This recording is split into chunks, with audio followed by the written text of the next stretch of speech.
السلام علیکم، نئی ویڈیو میں خوش آمدید۔ بھارت میں مساجد کے شہید کرنے کے بعد طالبان رہنما انس حقانی نے بھارت پر بجلیاں گرا دیں۔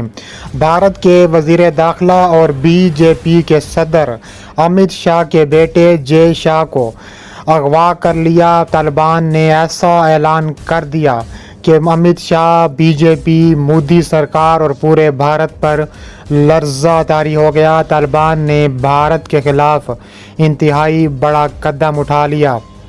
ویڈیو کی تفصیلات میں آگے بڑھنے سے پہلے ہماری ویڈیو کو لائک کرنے کے ساتھ چینل کو سبسکرائب کر کے بیل آئیکن پر کلک کر دیں۔ بھارت میں مساجد کے شہید کرنے کے بعد آر ایس ایس کے غنڈے بے نقاب ہو گئے۔ طالبان کا ایسا اقدام سامنے آ گیا کہ پوری بی جے پی ہل کر رہ گئی، پورے بھارت پر لرزہ طاری ہو گیا۔ بھارت نے اور مودی سرکار نے میٹنگ طلب کر لی۔ بھارت کے وزیر داخلہ امت شاہ اور بی جے پی کے صدر پر انتہائی بڑا وار کر دیا۔ طالبان نے بہت بڑا قدم اٹھاتے ہوئے امت شاہ کے بیٹے جے شاہ کو گرفتار کرتے ہوئے اغوا کر لیا اور ساتھ ہی پورے بھارت پر لرزہ طاری ہو گیا۔ تفصیلات کے مطابق بھارتیہ جنتا پارٹی کے دو ترجمانوں کے پیغمبر اسلام سے متعلق توہین آمیز بیانات پر نہ صرف پوری دنیا کے مسلمان بلکہ طالبان رہنما انس حقانی کا بڑا اعلان سامنے آ گیا۔ انس حقانی کے ان بیانات کی وجہ سے بھارت پر لرزہ طاری ہو گیا اور بھارت کے خلاف انس حقانی نے تاریخ کا بڑا قدم اٹھا لیا۔ جے شاہ کو گرفتار کر کے اغوا کر لیا۔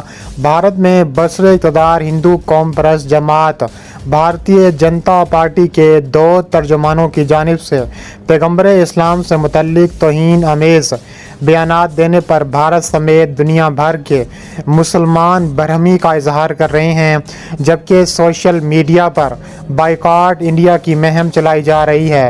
یہ چند روز ایک ٹی وی مباحثے کے دوران بی جے پی کی ترجمان نپور شرما اور پھر دہلی میڈیا ونگ کے سربراہ نوین کمار جندال کے مائکرو بلاگنگ ویب سائٹ پر پیغمبر اسلام سے متعلق توہین آمیز الفاظ استعمال کرنے کے بعد شروع ہوا۔ بیانات پر دنیا بھر کے مسلم ممالک سے مذہبی پیغامات جاری ہوتے رہے۔ بی جے پی نے دونوں پارٹی اراکین کی معطلی کا اعلان کیا۔ اس کے علاوہ سعودی عرب، عمان، پاکستان، ترکی اور طالبان نے عملی اقدام کیا ہے۔ نپور شرما کی پھانسی کا اعلان کرتے ہوئے طالبان کا بڑا اعلان، اور اب امت شاہ کے بیٹے جے شاہ کی گرفتاری اور اغوا سامنے آیا ہے۔ سعودی وزارت خارجہ نے اتوار کو جاری ایک بیان میں کہا ہے کہ سعودی عرب نے دین اسلام کی مقدس ہستیوں کی توہین کو ہمیشہ مسترد کیا ہے۔ آج یہ موقف ہے، آئندہ بھی یہی رہے گا۔ عمان کے مفتی اعظم شیخ احمد بن عبد الخلیلی کی جانب سے جاری ہونے والے بیان میں کہا گیا ہے کہ بھارت نے حکمراں انتہا پسند جماعت کے سرکاری ترجمان کی پیغمبر اسلام صلی اللہ علیہ وآلہ وسلم، ان کی پاکیزہ بیوی ام المؤمنین عائشہ رضی اللہ تعالیٰ عنہ کے خلاف گستاخانہ اور فحش گالی پر خلاف جنگ ہے۔ زمین کے مشرق اور مغرب میں مسلمان، اور یہ ایسا معاملہ ہے جو تمام مسلمانوں کو ایک قوم کے طور پر اٹھنے کا مطالبہ کرتا ہے۔ کویت اور قطر میں وزارت خارجہ نے بھارت کے سفیروں کو طلب کر کے احتجاجی نوٹس تھمائے ہیں۔ دوسری جانب پاکستان کے وزیر اعظم شہباز شریف نے بھی ایک بی جے پی کے رہنماؤں کی جانب سے توہین آمیز بیانات کی مذمت کی ہے۔ وزیر اعظم شہباز شریف نے ٹویٹ میں کہا ہے کہ میں ہمارے پیارے پیغمبر اسلام کے بارے میں بیان کی شدید الفاظ سے مذمت کرتا ہوں۔ انہوں نے کہا ہے کہ ہم یہ بار بار کہہ چکے ہیں کہ مودی کے اقتدار میں بھارتی مذہبی آزادی کے ختم کر دیا اور مسلمانوں سے برا رویہ رکھ رہا ہے۔ پاکستانی وزارت خارجہ نے مذمتی پیغام میں یہ کہا ہے کہ بی جے پی کے اراکین کے الفاظ سے پاکستان سمیت دنیا بھر کے مسلمانوں کے جذبات کو شدید ٹھیس پہنچی ہے۔ ایک بیان میں وزارت خارجہ کا کہنا تھا کہ بھارت میں مسلمانوں کو منظم طریقے سے بدنام کیا جا رہا ہے۔ اس کے علاوہ افغانستان کی حکومت نے مذمتی پیغام میں بھارت پر زور دیا کہ وہ اس طرح کے متعصب لوگوں کو دین اسلام کی توہین کر کے مسلمانوں کے جذبات مشعل کرنے کی اجازت ہرگز نہیں دیں گے۔ مسلم ممالک کی تنظیم اسلامی تعاون تنظیم نے ایک بیان میں کہا ہے کہ بھارت میں اسلام کے خلاف نفرت اور اسے بدنام کرنے والے شدت پذیر مہم کا ایک حصہ ہیں۔ ریاست اتر پردیش کے شہر کانپور میں اس کے خلاف ہونے والے پرتشدد مظاہروں کے دوران کم از کم 40 سے زیادہ افراد زخمی ہو گئے۔ پیغمبر اسلام سے متعلق توہین آمیز بیانات دینے پر نپور شرما کے خلاف بھارت کے کئی تھانوں میں لوگوں کی شکایات پر مقدمات درج کیے گئے، لیکن ان کے خلاف اب تک کوئی قانونی کارروائی نہیں کی گئی۔ بھارتی صحافی اور NDTV کی نیوز اینکر کارگی راوت نے نپور شرما کے توہین آمیز بیان پر اسلامی ممالک میں سامنے آنے والی رد عمل سے متعلق الجزیرہ کی ایک ٹویٹ ریٹویٹ کرتے ہوئے لکھا ہے کہ TV پر BJP کی ترجمان نپور شرما کے ریمارکس اور نوین کمار جندال کی ٹویٹ کے بعد کچھ ممالک میں ہندوستانی مصنوعات کے بائیکاٹ کا مطالبہ کر دیا گیا ہے۔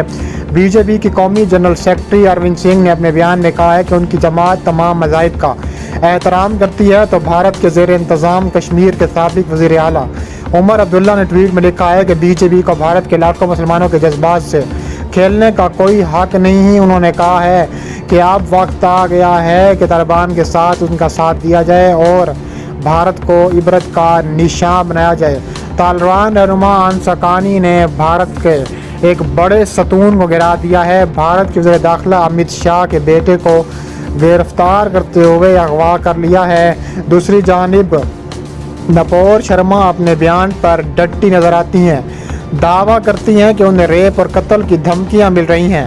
انہوں نے ایک TV چینل کو بتایا ہے کہ TV مباحثے کے دوران میں نے جو کچھ کہا وہ میں نے ایک مذہب کی کتابوں کے حوالے سے کہا ہے۔ اگر میں نے کچھ غلط کہا ہے تو کوئی عالم سامنے آ کر مجھے غلط ثابت کر دے۔ بھارتی وزیر اعظم نریندر مودی کے سوانح نگار اور معروف سیاسی تجزیہ نگار نیلنجن مکھوپادھیائے نے ہم انڈیپینڈنٹ اردو سے بات کرتے ہوئے کہا ہے کہ انہیں کوئی امید نہیں کہ کوئی اسلامی ملک بھارت کا حکومتی سطح پر بائیکاٹ کرے گا۔ اسلامی عرب ممالک سے جو بھی دباؤ بن رہا ہے وہ سول سوسائٹی اور مقامی لوگوں کی طرف سے ہے، جبکہ وہاں کی حکومتیں بھارت کے ساتھ اپنے رشتے کو مذہب کی نہیں بلکہ اپنے مفادات کی دوربین سے دیکھتی ہیں۔ نیلنجن مکھوپادھیائے کا کہتے ہیں کہ مذہبی شخصیات پر توہین آمیز افسروں کی پبلک ڈسکورس میں کوئی جگہ نہیں ہے۔ نماز پڑھنے کیا کام ہونے لگی؟ بھارتی مسلمان دباؤ میں ایسے بیانات کی پرزور مذمت کی جانی چاہیے کہ ایسے بیانات یہ ثابت کرتے ہیں کہ BJP کی اعلیٰ قیادت کبھی کبھار پیار محبت کی باتیں کرتے ہیں لیکن اپنے کارکنوں کو مسلمانوں کے خلاف نفرت پھیلانے کے لیے کھلا چھوڑ دیا ہے۔ کمیونسٹ پارٹی آف انڈیا کے کشمیر رہنما محمد یوسف تاریگی نے انڈیپینڈنٹ اردو کو بتایا ہے کہ BJP رہنماؤں کو اس طرح کے بیانات آئین، روایات اور سنت کے خلاف ہیں اور اس طرح کے بیانات کا مقصد ملکی عوام کو تقسیم کرنا ہے۔ ہمارے ملک میں آئین میں ایک دوسرے کی تعظیم کرنے اور ایک دوسرے کے مذہب کا احترام کرنے پر زور دیا گیا ہے۔ انہوں نے کہا کہ دراصل BJP حکومت کے بعد لوگوں کو دینے کے لیے کچھ نہیں اور صرف یہی چاہتی ہیں کہ لوگوں میں غصہ پیدا ہو، آپس میں لڑے پڑیں، اور طالبان نے $60 لاکھ کے امریکی بلیک ہیلی کاپٹروں سمیت کئی ٹن کا امریکی ساز سامان جو قبضے میں یہ تھا اس پر سے بھارت پر حملہ کر دیا ہے۔